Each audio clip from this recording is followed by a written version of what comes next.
একটা বিষয় কি জানো তো, ধরো কেউ আমাকে কিছু একটা দিতে চায়, হতে পারে সেটা কোনো রকম সারপ্রাইজ, কোনো জিনিস হতে পারে, বা কিছু বলতে চায় বা কিছু, কিন্তু হয়তো সেটা তার মনের মতো হলো না, হয়তো কোনো একটা ভুলচুক হলো, বা সে সেটা করতেই পারলো না।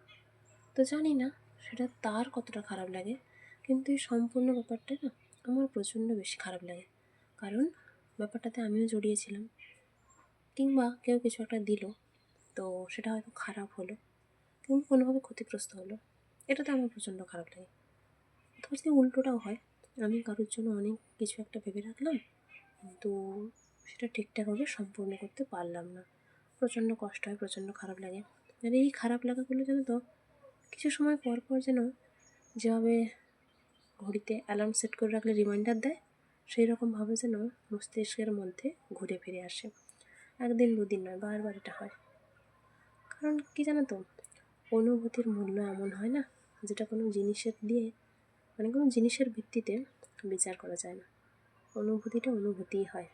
এবার দেখো, কেউ তোমাকে কোনো কিছু দিচ্ছে, মানে তাতে তার অনেকটা ভালোবাসা মিশে আছে।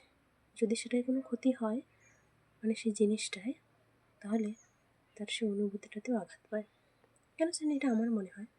তো এই আর কি, যাই হোক, সেই জন্যই কোনো কিছু, একটা পরিকল্পনা করে রাখার পর যদি সেটা সুষ্ঠুভাবে সম্পূর্ণ না হয়, কিংবা হয়তো শেষ মুহূর্তে এসে একটু ঘেটে গেল, মনটা বড্ড খারাপ লাগে জানো তো, প্রচুর কষ্ট হয় তাতে।